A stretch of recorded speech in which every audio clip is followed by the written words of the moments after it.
इन कपड़ों का कुछ तो महत्व रखो।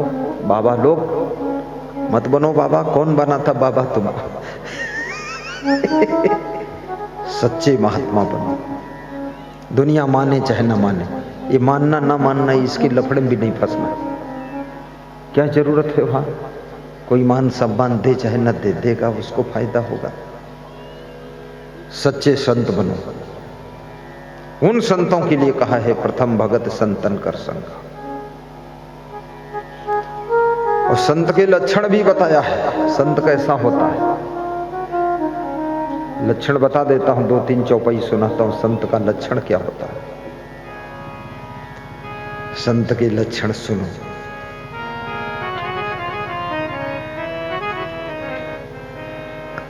संत हृदय नीत समाना, संत हृदय नीत समाना। कहा कबीर न पर कहीं न जाना, संत हृदय नव नीत समाना। संत का हृदय नवनीत के समान होता है। नवनीत किसे कहते हैं? मक्खन। जैसे मक्खन को गर्म करो तो पिघल जाता है, लेकिन तुलसीदास कहते हैं नवनीत का उदाहरण जो कवियों ने दिया है, निजे परिताप द्रवहि नवनीता, निज परिताप द्रवहि नवनीता। पर दुख द्रवाहि सो संत पुनीता, पर दुख द्रवाहि सो संत पुनीता, निज परिताप द्रवहि नवनीता। मक्खन को जब गर्म करो, मक्खन जब स्वयं तपता है तब वो द्रवित होता, पिघलता है।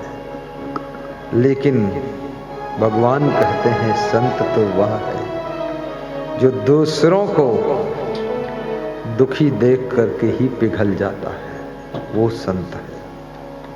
इतना दयालु होना चाहिए।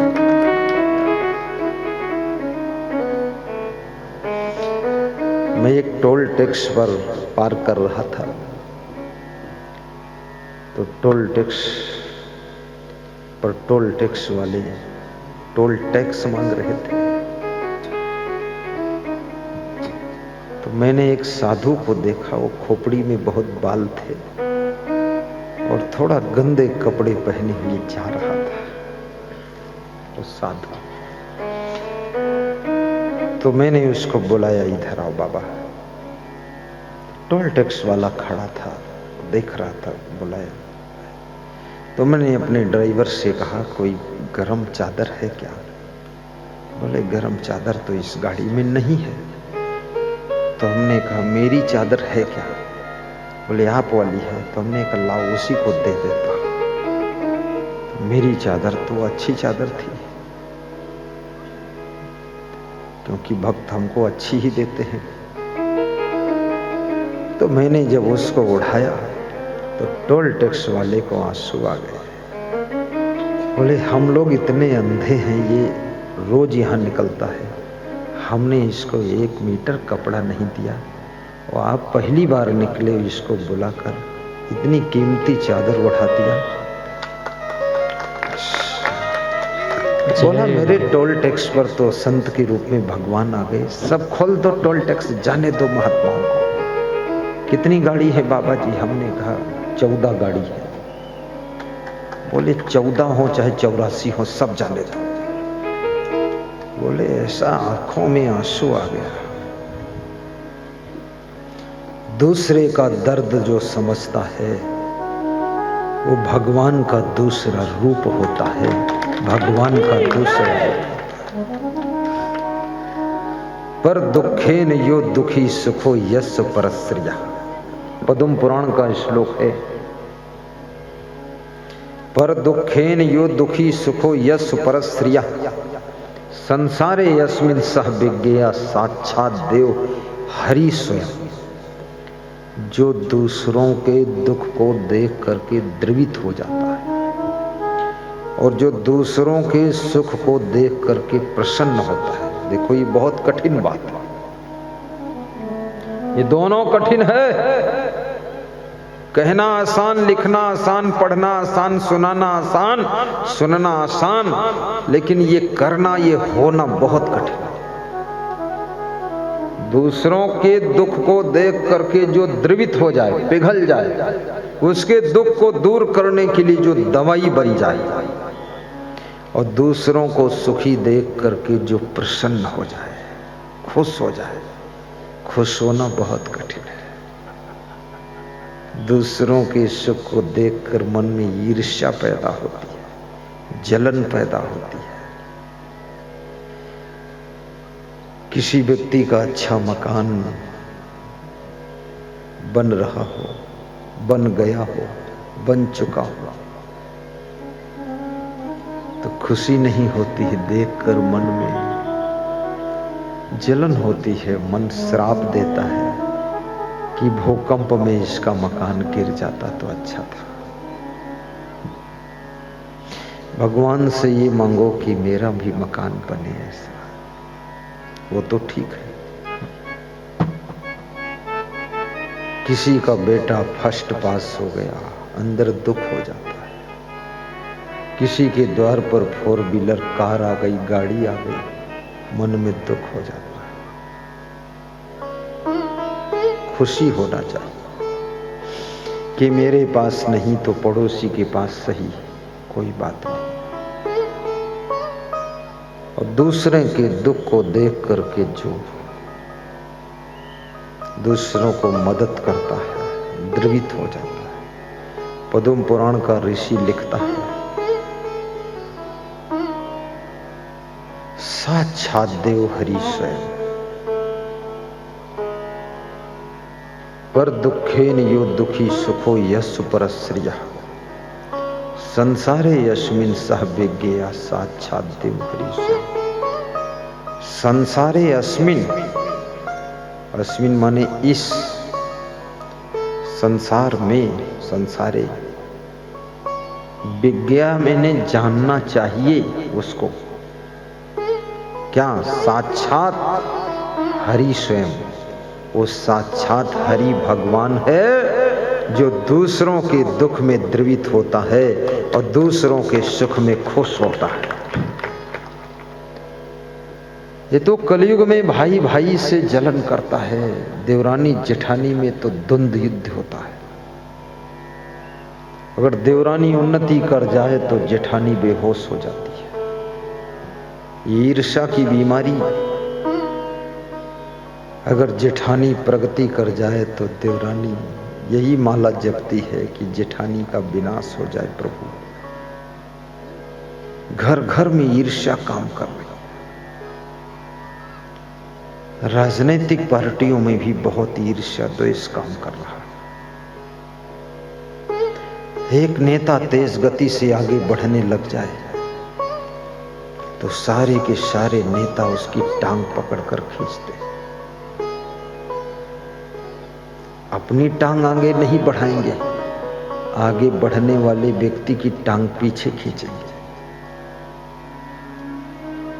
कई बार पार्टी के लोग भी अपनी पार्टी को वोट इसलिए नहीं देते हैं कि जिसके नेतृत्व में चुनाव हुआ है उसका कद बढ़ जाएगा, इसलिए भले 5 साल पूरी पार्टी की हार मंजूर है पर इसका कद बढ़ने नहीं दूंगा। ईर्ष्या। राजनीति करना कोई आसान चीज नहीं है, इसलिए ज्यादातर राजनेताओं को शुगर हो जाती है, शुगर की बीमारी। यही सब टेंशन है, चिल्ला चोट मचा है, टांग खिंचाई चालू है। इधर जनता को संभालें कि दुष्टों को संभालें। चुगलीचाही भी बहुत है राजनीति में। हाई कमान में तुम्हारी चुगली खा दिया, झूठी चुगली कि उनकी विचारधारा पार्टी के प्रति ठीक नहीं है, बस इतने से तुम्हारे प्रति हाई कमान का भाव बदल गया, तुम्हारा टिकट कट गया। तुम यहां जनता में घर घर हाथ जोड़ते घूम रहे हो, भाई साहब, बहन जी, दाई माई, सिस्टर, मिस्टर, और उधर वो नालायक ने सब बिगाड़ दिया खेल।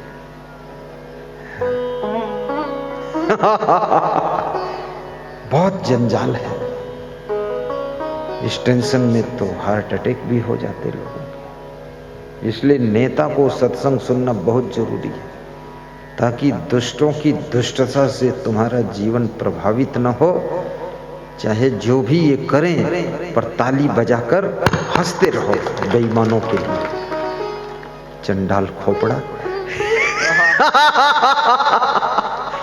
कहां तक हैरान हो गया। टिकट मिले चाहे न मिले, जो होना होगा होगा। अब जिंदगी नहीं खो दूंगा, हार्ट अटैक नहीं होने दूंगा, न शुगर पैदा करूंगा, खुश रहूंगा। ज्यादा झंझट दिखाई दे तो रजाई ओढ़ के दिन में सो जाओ, जाने दो बेईमानों को जो होगा। बहुत प्रेम से कथा सुनना चाहिए। राम कहते हैं, प्रेम से कथा सुनना दूसरी भक्ति है। जिसे आप प्रेम से सुन रहे हैं, ये दूसरी भक्ति आप कर रहे हैं। संतों के संग में आज आप बैठे हैं, ये प्रथम भक्ति है। तीसरी भक्ति, गुरुपद पंकज सेवा, तीसरी भक्ति अमान, चौथी भक्ति मम गुण गण, खड़े कपट तज जान। तीसरी भक्ति गुरु के कमल रूपी चरणों की निर्माणता पूर्वक सेवा करना। शर्त है गुरु के चरण कमल रूपी हो। कमल क्या होता है? अर्थात जिस गुरु का जीवन माया मोह में लिप्त न हो, जिस गुरु के जीवन में कोई नशा व्यसन न हो, जिस गुरु के जीवन में कोई उसका व्यक्तिगत परिवार न हो, सारा संसार ही जिसका परिवार हो, जो गुरु कहीं मोह न करे, जो गुरु कहीं माया में फंसे ना, जो गुरु अपनी इंद्रियों को बस में रखे, ऐसे गुरु के चरण कमल होते हैं। और उनकी सेवा करना, राम कहते हैं शिवरी, ये तीसरी भक्ति है। तीसरी भक्ति बहुत सोच समझ करके शब्दों का प्रयोग किया जा रहा है। गुरु पद पंकज सेवा, गुरु का मुख कमल हो, नयन कमल हो, कर्ण कमल हो, कर कमल हो, पद कमल हो, हृदय कमल हो, पूरा जीवन कमल हो। ऐसा ये कमल शब्द साधारण नहीं है।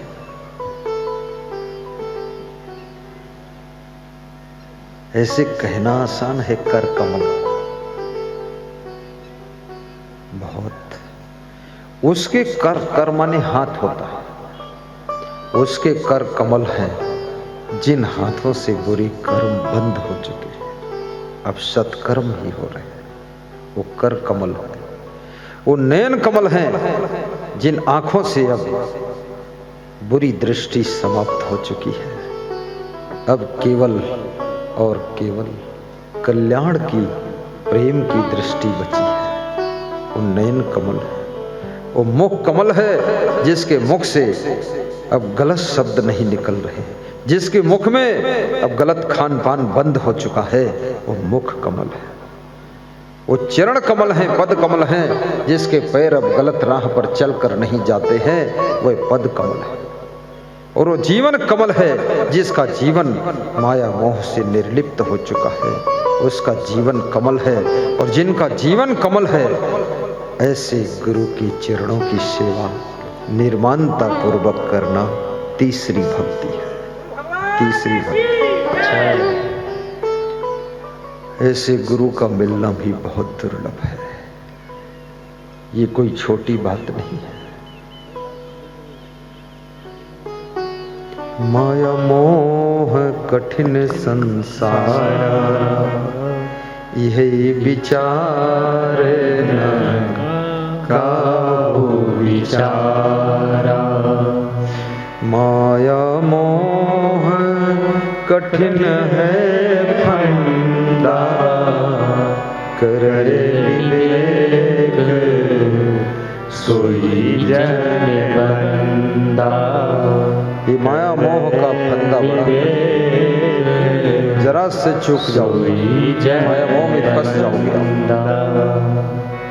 घर छोड़ने से केवल वैराग्य नहीं होता, काम क्रोध लोभ मोह अहंकार ईर्ष्या द्वेष जगत का आकर्षण अंदर से खत्म होना चाहिए। कितने लोगों ने घर तो छोड़ दिया, लेकिन उनकी ममता नहीं छूटी, मोह नहीं छूटा। घर छोड़ के चले गए, जंगल में बैठकर घर की याद करके रोते हैं। ये भीतर का मोह दूर हो जाए। मोह सकल व्याधि कर मोला, जेहि ते पुनि जय बहु सोला। बेटी सकल को माँ बाप विदा कर देते हैं, सामान दे देते हैं, सम्मान दे देते हैं, फिर बैठकर घर में चुपके रोते हैं। बेटी तो ससुराल चली गई, सामान भी दे दिया है, सम्मान भी दिया है, दहेज भी बहुत दिया है। माँ बाप कमरे में चुपके रो रहे हैं, बेटी की याद आ रही है। राजा जनक ने अपनी बेटी का विवाह भगवान राम के साथ कर दिया था। बड़े खुश हुए थे जब विवाह हुआ था। किसी माँ बाप को अपनी बेटी का वर भगवान ही मिल जाए तो क्या बात है, बहुत बड़ी बात।